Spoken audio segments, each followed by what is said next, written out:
400 TMC தண்ணீர் பெற்றுக் கொண்டிருந்தோம் காவிரியிலே. அருமை பெருமகன் ஐயா கருணாநிதி அவர்கள் வழக்கு தொடுத்தார்கள். அம்மையார் இந்திரா காந்தி ஆட்சியிலே இருந்தார்கள். அந்த வழக்கை திரும்ப பெறுங்கள் என்று அவர் சொன்னதற்காக எங்கே தன்னுடைய ஆட்சியை அம்மையார் இந்திரா காந்தி கலைத்து விடுவாரோ என்று பயந்து வருவ வழக்கை திரும்ப பெற்றதால் தமிழன் காவிரி நதிநீரின் உரிமையை இழந்தான். அந்த இடத்தில் இவர்கள் தோற்று போனார்கள். அவ்வப்போது தேர்தலில் மட்டும் வெற்றி பெறுகிறார்கள். எல்லா இடத்திலும் தோற்றவர்கள் இவர்கள்.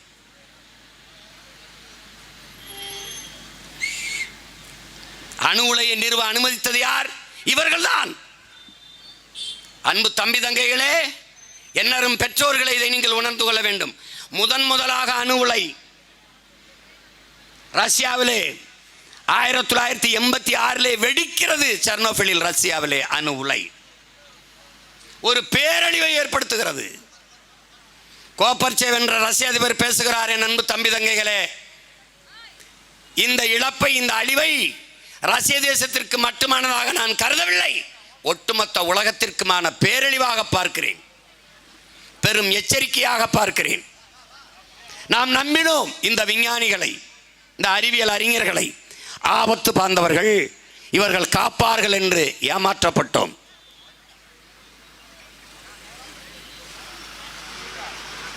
ஒரு லட்சம் ஆண்டுகளுக்கு இதன் அருகில் வராதீர்கள் என்று, எத்தனை ஆண்டுகள்?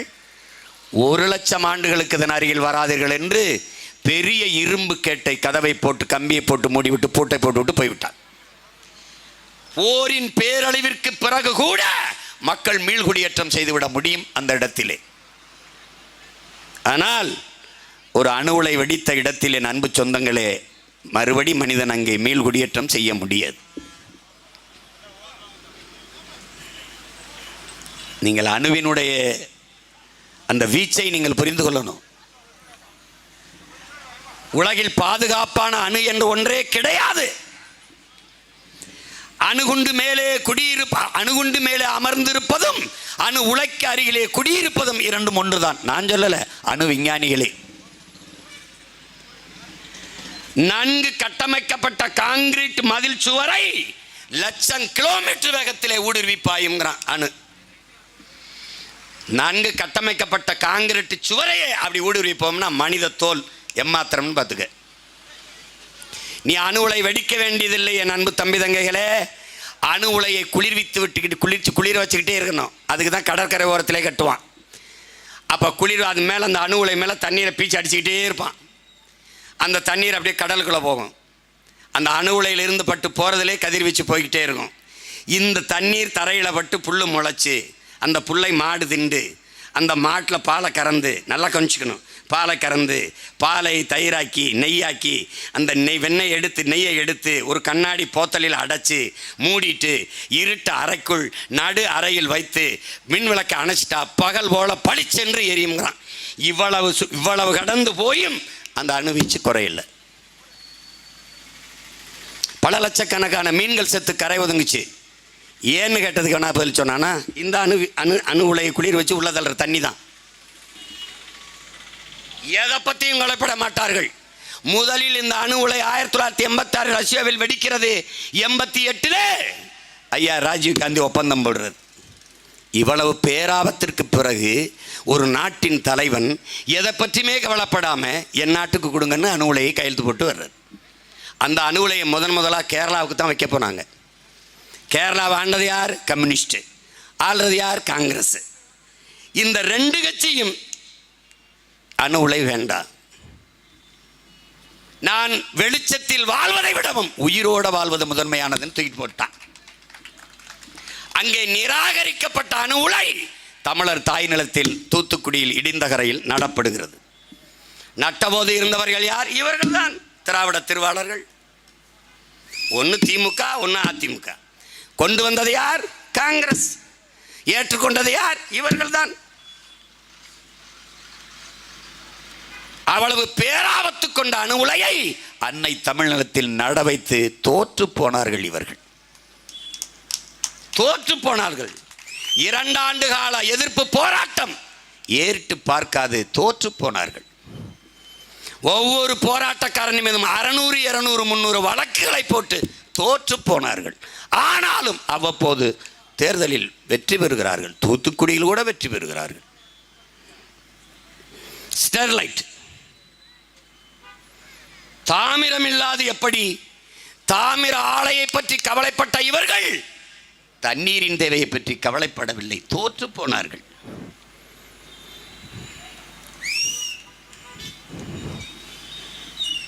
அனில் அகர்வால் இவன் எங்கே இருக்கான்? லண்டனில் இருக்கான். ஏன் பாதுகாப்பான ஸ்டெர்லைட்டு தானே. தூத்துக்குடியிலே ஒரு வீடை கட்டி பக்கத்தில் இருக்கலாமே, ஸ்டெர்லைட்டுக்கு பக்கத்தில். எந்தெந்த அதிகாரி பாதுகாப்பானது என்று சொன்னானோ அவன் அதே ஸ்டெர்லைட் வளாகத்திலே வீடு கட்டி வரலாமே. சில பேர்லாம் அவங்களுக்கு தெரியாது. புதுச்சேரி முதல்வராக இருந்த ஐயா நாராயணசாமிலாம் அணு உலை பாதுகாப்பானது, ஃப்ளைட் வந்து மோதினாலும் ஒன்றும் ஆகாது. அப்போ என்ன சொல்ல தோணும்? ஒரு ஃப்ளைட்டில் ஐயாவை ஏற்றி மோதி காட்டுங்க, நாங்கள் அப்படியே பார்க்குறோம், ஒன்றும் ஆகலைன்னா நாங்கள் போராட்டத்தை கைவிடுறோம், அப்படி தானே சொல்ல தோணும். என்கிட்ட கேட்டானே ஒரு பத்திரிக்கையாளர் கேட்டார், ஏங்க இவ்வளோ நாள் இருந்துட்டு என்னங்க திடீர்னு அணு உலையெல்லாம் வந்து ஏங்கண்ணா பிறகு சீமான் நீங்கள் வந்து அணு உலை வேணாம்னு போராடுறீங்க, இப்போ வந்து போராடுறீங்க அப்படின்னு. தம்பி, உங்கள் தங்கச்சிக்கு மாப்பிள்ளை பாட்டிய பத்திரிக்கை அடிச்சிட்டிய, ஊரையெல்லாம் கூட்டிகிட்டு வந்துட்டியே, கல்யாண மண்டபத்தில் எல்லாரும் இருக்கிறாங்க. இப்போ தான் தெரியுது தாலி கட்ட போகிறதுக்கு சத்த நேரத்துக்கு முன்னாடி மாப்பிள்ளைக்கு எயிட்ஸ்ன்ட்டு. இப்போ கல்யாணத்தை நடத்துவில நிறுத்துவில தம்பி. எனக்கு இப்போ தான் தெரியுது அணு உலை இவ்வளவு ஆபத்துன்னு, நிறுத்துறேன். நீ எப்படி உன் தங்கச்சி கல்யாணத்துக்கு உன் மாப்பிள்ளை பார்த்த மாப்பிள்ளைக்கு எயிட்ஸ்னா கல்யாணத்தை தடுப்பியோ, அப்படித்தாண்டா நான் அணு உலை வேணாம்னு இப்போ தடுக்கிறேன். தோற்று போனவர்கள் இவர்கள். திராவிட மாடல் என்பது தீந்து போன மாடல், பழைய ஓல்டு அம்பாசிடர். அதை ஈம்பித்தாலை பேர்ச்சம்பளத்துக்கு கூட இவன் வாங்க மாட்டான். இன்னைக்கு அவவே ரேஞ்ச் ரோவர் அதுன்னு 1.5 கோடி 2 கோடி பேருக்கு மாடல். திராவிடம்ங்கிறது சமஸ்கிருதம், மாடல்ங்கிறது இங்கிலீஷ், தமிழ் வாழ்க. திராவிடம்ங்கிறது என்ன சொல்லு? தமிழா? தமிழா? சமஸ்கிருதம். மாடல் என்பது என்ன? தமிழா? ஆங்கிலம். இவங்க தான் தமிழை வாழ வைக்க வந்தவங்க. தோற்று போனவர்கள் இவர்கள். ஃப்ளாப் கிடையாது, அட்டர் ஃப்ளாப்பும்ல, அட்டர் ஃப்ளாப்பான திராவிட மாடல். எங்கும் தமிழ், எதிலும் தமிழ். தமிழகத்தின் தமிழ் தெருவில் தமிழ் எங்கடா இருக்கு? இந்த விக்கிரவாண்டி தமிழகத்தினுடைய ஒரு முதன்மையான ஒரு ஊர். என் கடத்தெருவில் வர்ற எங்கேயாவது என் விளம்பர பலகையில் பாடுறாங்க வர வாக்கரோ, சிரிக்காத ஒரு தடவை சீரியஸாக பாரு, அண்ணன் சொல்கிறது இத்தனை நாள் ஆழமாக பாரு. வாக்கரோ, அந்த பக்கத்தில் ஒரு தமிழ் எழுதியிருக்கலாம், அது படி படி. வாக்கரோ எழுத்து தமிழ், உச்சரிப்பு என்ன? தமிங்கிலம், தட்ஸ் ஆல், தங்கிலீஷ். உலகத்தின் மூத்த மொழியை, ஆதி மனிதன் பேசிய மொழியை, எல்லா மொழிகளின் தாய்மொழியை, உன்னரும் தமிழ் மொழியை உன் கண் முன்னே சிதைத்து அழித்த இடத்திலே திராவிடர்கள் தோற்று போனார்கள்.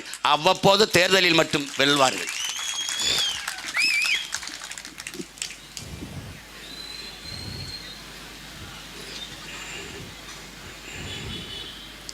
இந்திக்கு இங்கே ஆதிக்கமா?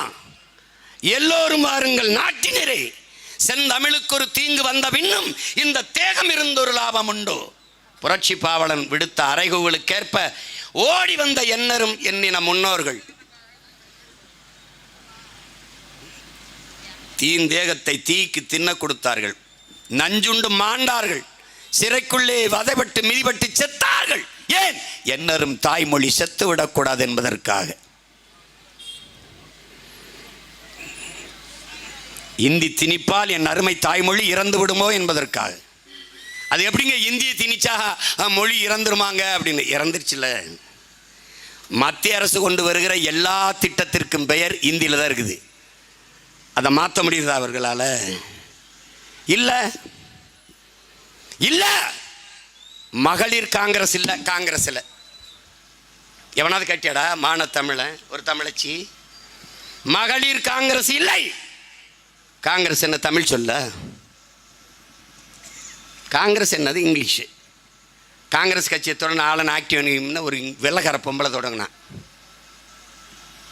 இது என்னது? இது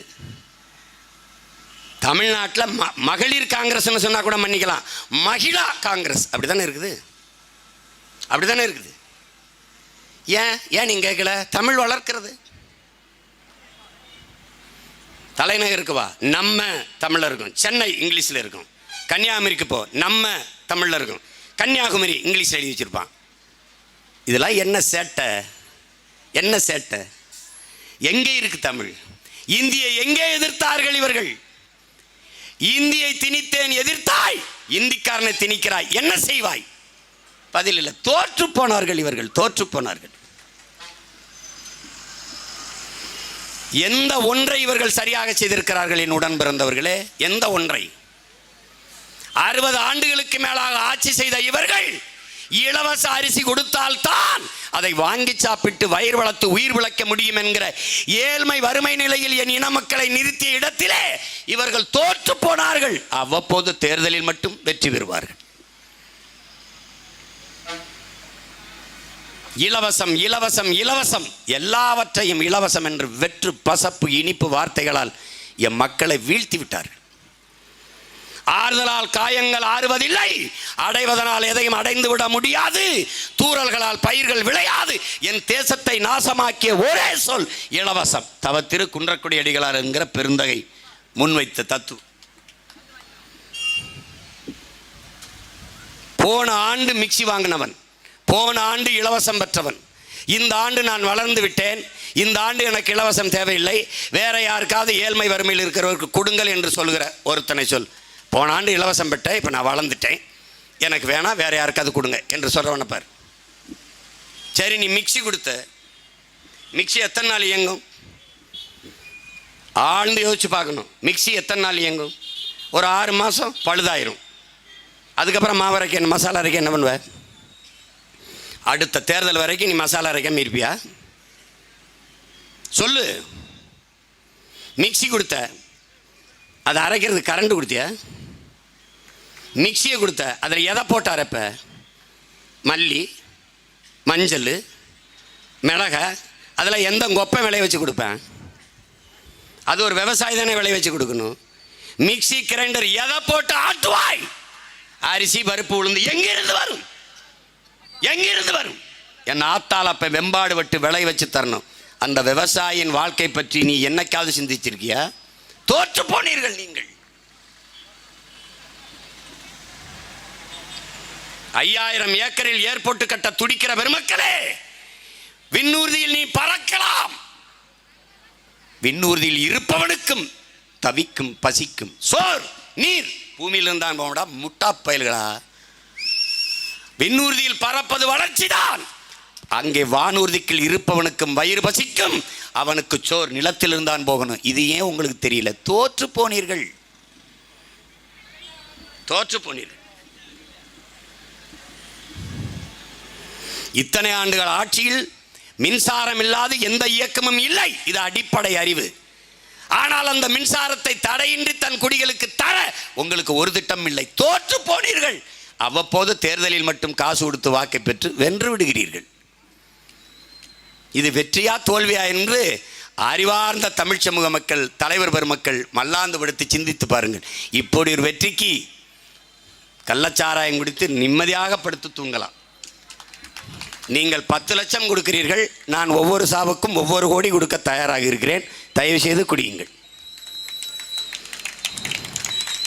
ஏன் நாங்கள் ஆட்சிக்கு வந்தால் இருக்காது, அதுக்குள்ளே இப்போ இடையில உங்கள் ஆட்சியிலே குடிச்சு முடிச்சிருங்க.